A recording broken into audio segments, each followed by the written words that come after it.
আসসালামু আলাইকুম। কুকিং হাউজের আজকের আয়োজনে আপনাদের সাথে শেয়ার করব মাছ দিয়ে ভীষণ মজাদার একটি রেসিপি।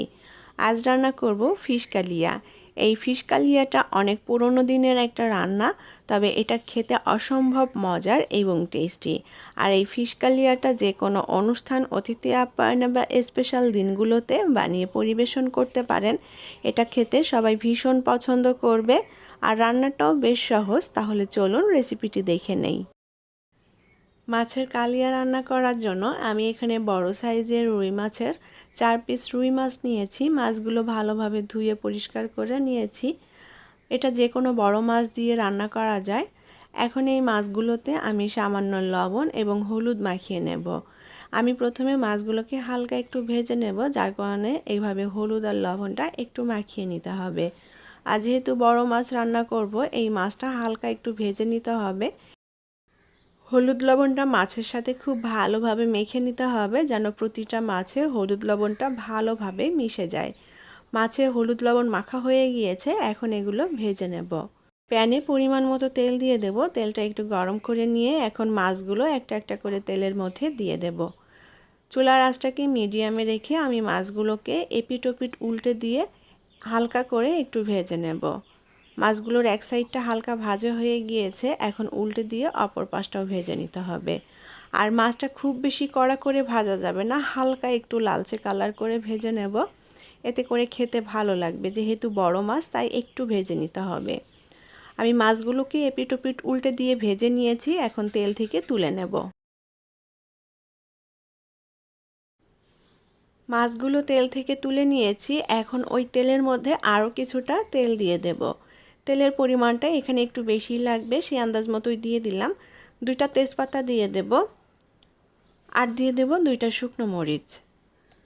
এখন দিয়ে দেব আস্ত কিছু মশলা। এখানে জিরা, কালো জিরা এবং গরম মশলা নিয়েছি। গরম মশলার মধ্যে আমি 2 টুকরো দারুচিনি এবং 3টা এলাচি নিয়েছি। আর কালো জিরা ফোড়ন দিলে এই কালিয়াটা খেতে খুবই ভালো লাগবে।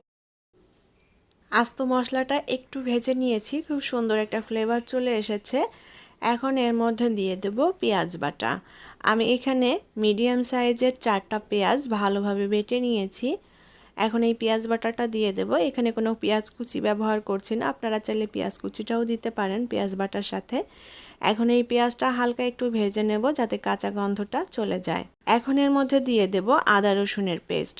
আমি এখানে 1 চা চামচের মতো আদা রসুনের পেস্ট দিয়ে দিলাম। এখন এই আদা রসুনের পেস্ট এবং পেঁয়াজ একসাথে ভেজে নিতে হবে, যাতে কাঁচা গন্ধটা চলে যায়। পেঁয়াজ এবং আদা রসুনটা আমি একটু ভেজে নিয়েছি, কাঁচা গন্ধটাও চলে গিয়েছে। এখন এর মধ্যে দিয়ে দেব টমেটো পেস্ট। আমি এখানে মিডিয়াম সাইজের 2টা টমেটো পেস্ট করে নিয়েছি। আর দিয়ে দেব 1 টেবিল চামচ পরিমাণ কাজু বাদাম বাটা। কাজু বাদামের পরিবর্তে অন্য যে কোনো বাদাম এখানে দিতে পারেন। এখন আবারও ভালোভাবে নেড়েচেড়ে মশলাটা মিশিয়ে নেব আর একটু ভেজে নিতে হবে। মাছের এই কালিয়াতে মশলার পরিমাণটা একটু বেশিই লাগে, সেই আন্দাজ মতো করেই মশলাটা দিয়ে দিতে হবে। এখন এই মশলাটাকে আমি 1 মিনিটের মতো ভেজে নেব। চুলার আঁচটাকে অল্প রেখে মশলাটা ভেজে নিতে হবে, যেন মশলাটা পুড়ে না যায়।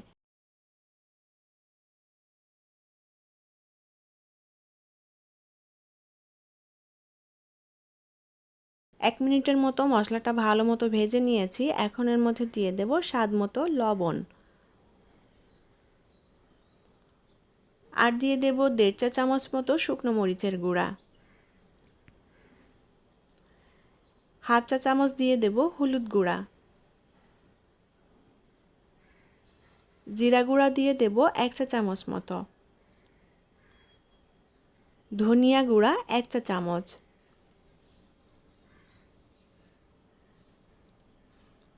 আবারও নেড়েচেড়ে ভালোভাবে মশলাটা মিশিয়ে নিতে হবে।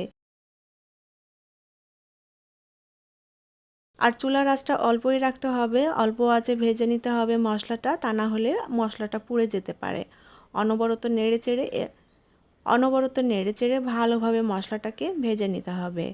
মশলাটা আমি ভালো মতো 1 মিনিট মতো ভেজে নিয়েছি। আবারও এর মধ্যে দিয়ে দেব আমি গরম মশলার গুঁড়া হাফ চা চামচের মতো।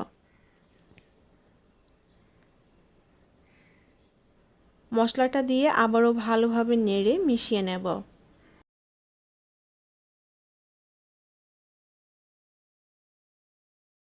মশলাটা ভালোভাবে কষানোর জন্য এখন মশলার মধ্যে কিছুটা পানি দিয়ে দেব। পানি দিয়ে মশলাটাকে ভালোভাবে কষিয়ে নিতে হবে। আর এই মশলাটা যত ভালোভাবে কষানো হবে মাছের কালিয়ার টেস্টটাও অনেক বেশি আসবে এবং খেতে বেশি ভালো লাগবে।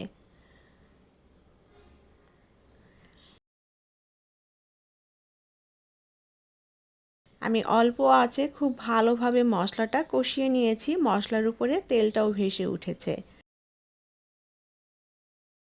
আর মশলাটা এরকম ভালোভাবে কষিয়ে নিতে হবে, এতে করে টেস্টটাও ভালো আসবে। এখন এর মধ্যে দিয়ে দেব টক দই। আমি এখানে 1/3 কাপের মতো টক দই খুব ভালোভাবে ফেটিয়ে নিয়েছি। এখন এই টক দইটা এর মধ্যে দিয়ে দেব। আর এখন বাটি ধুয়ে কিছুটা পানি দিয়ে দিলাম। আর এই টক দইটা ফেটানোর সময় আমি এর মধ্যে 1/2 চা চামচের মতো চিনি দিয়ে দিয়েছিলাম, এতে করে টক দইয়ের ব্যালেন্সটা ঠিক থাকবে। টক দই দিয়ে আবারও মশলাটা ভালোভাবে কষিয়ে নেব।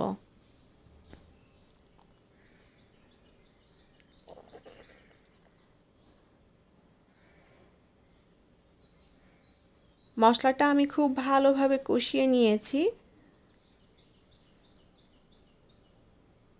চেষ্টা করবেন একটু সময় নিয়ে অল্প আঁচে মশলাটাকে খুব ভালোভাবে কষিয়ে নিতে, এতে করে মাছের কালিয়ার টেস্টটা অনেক বেশি আসবে এবং সবাই ভীষণ পছন্দ করবে খেতে। মশলাটা কষানো হয়ে গিয়েছে, এখন এর মধ্যে ভেজে রাখা মাছগুলো দিয়ে দেব। আমি এখানে রুই মাছের কালিয়াটা রান্না করছি। আপনারা চাইলে এখানে যে কোনো বড় মাছ দিয়ে এই মাছের কালিয়াটা রান্না করতে পারেন। এটা খুবই পুরনো এবং ঐতিহ্যবাহী একটা রান্না, যে কোনো অনুষ্ঠান বা বিয়ে বাড়িতে কিংবা যে কোনো স্পেশাল দিনে এটা রান্না করা হয়। আর এটা খেতে সবাই ভীষণ পছন্দ করে। মাছগুলোকে মশলার মধ্যে দিয়ে একটু উল্টাপাল্টা করে মশলার মধ্যে মিলিয়ে নেব, তবে সাবধানে নাড়তে হবে মাছগুলোকে, কারণ মাছগুলো উল্টাপাল্টা করতে যেয়ে ভেঙে যেতে পারে, তাই আলতো করে উল্টাপাল্টা করে দিতে হবে যেন মাছটা ভেঙে না যায়। আমি মশলার সাথে 1 মিনিটের মতো মাছটাকে এইভাবে একটু উল্টাপাল্টা করে দিয়ে কষিয়ে নিয়েছি। এখনও যারা আমার চ্যানেলটি সাবস্ক্রাইব করেনি তারা প্লিজ আমার চ্যানেলটি সাবস্ক্রাইব করে নেবেন এবং পাশে থাকা ছোট্ট বেল আইকনটি প্রেস করে দিবেন। এতে করে আমি যখনই কোনো ভিডিও আপলোড করব সাথে সাথে আপনাদের কাছে নোটিফিকেশনটি পৌঁছে যাবে। মাছটা আমি মশলার সাথে একটু কষিয়ে নিয়েছি, এখন এর মধ্যে পরিমাণ মতো পানি দিয়ে দেব। মাছের কালিয়াতে ঝোলটা খুব বেশি থাকবে না, মাখো মাখো মতো থাকবে, সেই আন্দাজেই পানিটা দিয়ে দিতে হবে। আমি 1 কাপ পরিমাণ পানি দিয়ে দিলাম। পানিটা দিয়ে আলতো করে একটু নেড়ে দিতে হবে। এখানে আপনাদের পছন্দ মতো ঝোলের পানিটা দিতে পারেন, যে যতটা ঝোল রাখতে পছন্দ করেন। মাছের কালিয়াটা প্রায় রান্না করা হয়ে গিয়েছে, ঝোলটা আর একটু শুকিয়ে নেব, তবে এই অবস্থায়ও নামিয়ে নিতে পারেন ঝোলটা এখন যেমন আছে।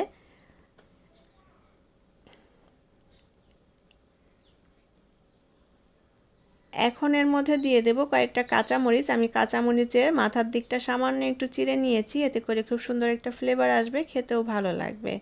আর দিয়ে দেব ধনিয়া পাতা কুচি। ধনিয়া পাতা কুচি এখানে টোটালি অপশনাল, কেউ না দিতে চাইলে বাদ দিতে পারেন, তবে দিলে খেতে ভালো লাগবে, টেস্টটাও ভালো আসবে। এখন আমি আর 2 মিনিটের মতো মাছটা রান্না করে নেব। আমার ফিশ কালিয়াটা রান্না করা হয়ে গিয়েছে, এখন এটা চুলা থেকে নামিয়ে নেব। ঝোলটা এরকমই থাকবে, এর থেকে আর বেশি শুকাবো না। তৈরি হয়ে গেল মাছের সেই ঐতিহ্যবাহী রান্না ফিশ কালিয়া। এই ফিশ কালিয়াটা যে কোনো অনুষ্ঠান, অতিথি আপ্যায়নে বা স্পেশাল দিনগুলোতে রান্না করে পরিবেশন করতে পারেন। এটা খেতে সবাই ভীষণ পছন্দ করবে। আশা করি আমার আজকের এই ফিশ কালিয়া আপনাদের ভালো লেগেছে। আর রেসিপিটি যদি ভালো লেগে থাকে তাহলে প্লিজ ভিডিওটি শেয়ার করবেন এবং লাইক কমেন্ট করে জানাবেন কেমন লাগলো। আজকের মতো বিদায় নিচ্ছি, সবাই অনেক অনেক ভালো থাকবেন। আল্লাহ হাফেজ।